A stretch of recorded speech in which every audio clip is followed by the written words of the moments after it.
दोस्तों सबसे पहले एक बड़ी अनाउंसमेंट, इन्वेस्टरू किसी भी तरीके का कोई भी पैसा आप लोगों से एक्सेप्ट नहीं कर रहा है।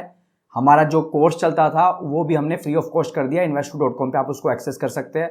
कुछ सोशल मीडिया प्लेटफॉर्म पे हमारे नाम से फेक अकाउंट चल रहे हैं, स्पैम चल रहे हैं और वो ट्रेडिंग की बात करते हैं, क्रिप्टो की बात करते हैं और हमारे नाम पे आपसे पैसा अगर मांगे तो इन्वेस्टरू किसी भी तरीके का कोई पैसा एक्सेप्ट नहीं कर रहा है। ये बात से आप इंश्योर कर लीजिए। और हम कोई भी हमारा कोई अकाउंट नंबर आपको दे, कुछ भी दे, तो कुछ भी आपको हमारे नाम पे इन्वेस्टरू या हैरी के नाम पे किसी को भी कोई भी पेमेंट नहीं करनी है। कोई पेड व्हाट्सएप ग्रुप, कोई पेड टेलीग्राम चैनल, कुछ भी ऐसा हमारा नहीं चल रहा है। तो ये एक स्पैम अलर्ट था जो आप लोगों को बताना था। अब बात कर लेते हैं आज की वीडियो की।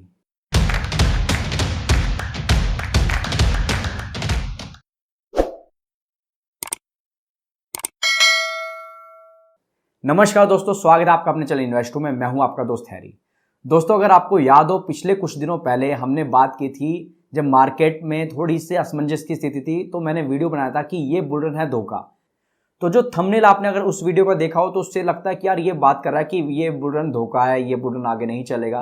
लेकिन अगर एक्चुअल में आपने वो वीडियो देखी है तो उसमें मैंने बात किया कि ये मार्केट थोड़ी सी असमंजस की स्थिति में है, लेकिन इस मार्केट में आपको अपने पोर्टफोलियो को नहीं बेचना है कि मार्केट तो 19,000 क्रॉस कर गया आप बेच दो सब कुछ। नहीं, ऐसा नहीं करना। अच्छे स्टॉक्स को होल्ड करके रखो। और अगर आप लोगों ने मेरी बात पर अमल किया तो अच्छी कंपनियों ने हाल फिलहाल में पिछले 2-3 महीनों में अच्छी खासी वापस से और बढ़िया रैली दिखाई है। और हर रोज जो पोर्टफोलियो, मैं उस दिन बात करता था कि पोर्टफोलियो 1% आधा परसेंट ऊपर ही जा रहा है, तो अभी भी वो सिलसिला जारी है कि पोर्टफोलियो के स्टॉक्स धीरे धीरे करके ऊपर आ रहे हैं। और अभी जो Q1 के रिजल्ट्स आए हैं, रिजल्ट्स में काफ़ी बढ़िया कंपनी ने रिजल्ट्स पेश किए थे। अगर इंडियन कंपनीज की बात करेंगे तो लगभग 70 to 80% कंपनियों के रिजल्ट काफ़ी बढ़िया आए थे। और इसी वजह से जो फॉरेन इन्वेस्टर है उनका जो कॉन्फिडेंस है कि हम इंडिया में पैसा इन्वेस्ट करें, क्योंकि यूएस की स्थिति थोड़ी सी कंफ्यूजिंग है, तो यहाँ पर वो कॉन्फिडेंस दिखा रहे हैं और हाल फिलहाल में कुछ पैसा उनका आता भी दिखा है। तो रिजल्ट्स बढ़िया थे कंपनियों के। अगर स्टॉक वाइज परफॉर्मेंस देखो वो भी बढ़िया थी।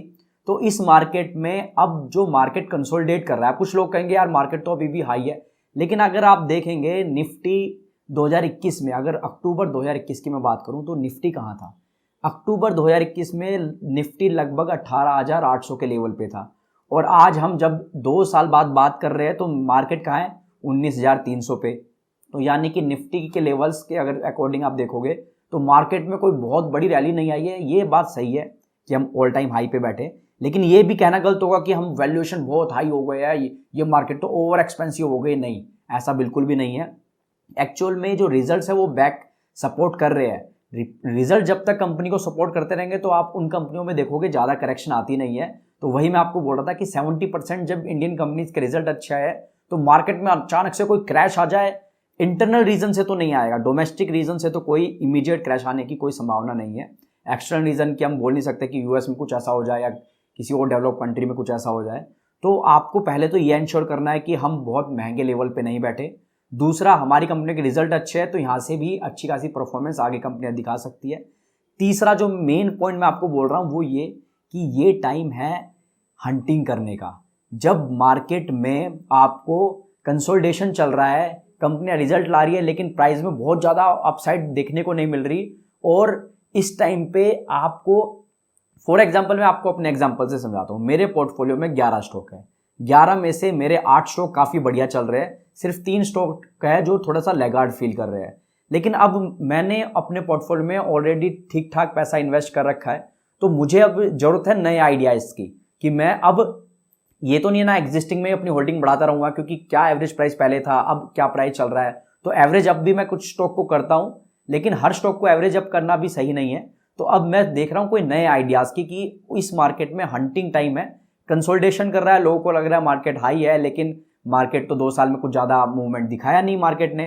तो यहाँ पर हंटिंग करने का टाइम है। तो मैंने अपने लिए कुछ नए बिजनेसेस तलाश किए जिनको मैं स्टडी करना शुरू करूँगा। और खासतौर पे हम क्या सोचते हैं कि हम नए बिजनेस क्या करेंगे, हम अपनी ना एक वॉच लिस्ट में ऐड कर लेंगे और रोज़ उसका प्राइस देखते रहेंगे। ऐसे नहीं होता, हंटिंग ऐसे नहीं होती। आपको क्या करना पड़ता है कि जो नए बिजनेसेस आपने देखे हैं उनमें थोड़ा सा प्रीलिमिनरी, अगर जो स्टार्टिंग की रिसर्च होती है वो आप करिए, ड्यू डिलीजेंस कीजिए और उसके बाद थोड़ा सा पैसा इन्वेस्ट कीजिए। जब तक 1 रुपया भी आपका इन्वेस्ट नहीं होगा ना, आपका इंटरेस्ट नहीं आएगा। थोड़ा थोड़ा करके हल्का सा पोजीशन बनाइए। ठीक है, यहाँ से थोड़ी बहुत करेक्शन आने को मिल सकती है, लेकिन आप थोड़ा थोड़ा उसमें पोजीशन बनाइए और फिर उन कंपनियों के जब रिजल्ट आते हैं, जब कॉल होती है, उनको सुनिए, वहाँ से कॉन्फिडेंस आएगा आपको। और जैसे जैसे अगर वो कंपनियां करेक्शन में मौका दे तो ऐड करो, अगर मौका ना दे लेकिन आपकी पोजीशन कम थी, रिजल्ट अच्छे आ रहे हैं, फिर भी धीरे धीरे पैसा उसमें डिप्लॉय करो। तो कॉन्फिडेंस आएगा पैसा लगा के। थोड़ा पैसा लगाओ, जो नई कंपनी उसमें एकदम से इस मार्केट में ऐसा भी नहीं है कि बहुत ही एकदम जिसे बोलते हैं ना कि माउथ वाटरिंग लेवल है, ऐसा नहीं है। तो जो बिजनेसेस, मेरा तो अभी जो मैं आपको क्या है, देखो मेरा तो सिंपल है कि मैं आपको अपनी स्ट्रेटजी बता रहा हूँ कि मैं क्या कर रहा हूँ, ताकि फिर आप अपना आइडिया लगा सके कि यार मेरे पोर्टफोलियो की कैसी सिचुएशन है। क्या मेरे कुछ लोगों का पोर्टफोलियो साइज अभी बहुत कम होगा तो वो तो एग्जिस्टिंग में ही ऐड करेंगे जो भी करेक्शन के मौके आएंगे, और कुछ लोगों का पोर्टफोलियो साइज अगर ऐसा होगा कि यार ऑलरेडी बहुत अच्छा खासा इन्वेस्ट कर दिया, अब नए स्टॉक ढूंढता हूँ, तो दिस इज द टाइम जब आपको नए स्टॉक्स में धीरे धीरे करके पोजीशन बनाना चाहिए।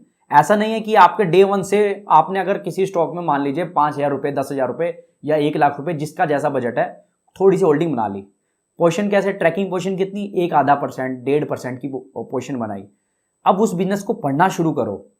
पढ़ा तो आपने पहले भी होगा, एक रुपया लगाने से पहले भी आप सोचेंगे, तो पहले हल्का सा पढ़ा, लेकिन जब आपने 0.5%, 1% अपने पोर्टफोलियो के स्टॉक में डाला तो आपका इंटरेस्ट जगेगा, आप उसकी बिजनेस की पढ़ाई करेंगे, आपके उसके रिजल्ट ट्रैक करना शुरू करेंगे, और फिर धीरे धीरे अगर उसमें करेक्शन आए तो अपना फिर जो पैसा इनफ्लो आ रहा है आपके पास, आपको एक ऑप्शन मिल जाएगा। मेरे एग्जिस्टिंग पोर्टफोलियो में मेरे पास अभी कोई ऑप्शन नहीं है कि मैं कहाँ फ्रेश पैसा कहाँ ऐड करूँ, लेकिन जो मैं अगले 8-10 बिजनेस अब स्टडी कर रहा हूँ उसमें मेरे पास मौका है। अभी हाल फिलहाल में एक कंपनी में मैंने इन्वेस्ट किया और विदाउट रीजन वो कंपनी 7-8% गिर गई, तो मुझे अब कोई घबराने की दिक्कत नहीं है, क्योंकि कोई ऐसा रीजन नहीं है। सिर्फ मुझे ये देखना है कि कोई फंडामेंटल दिक्कत तो नहीं आई ना।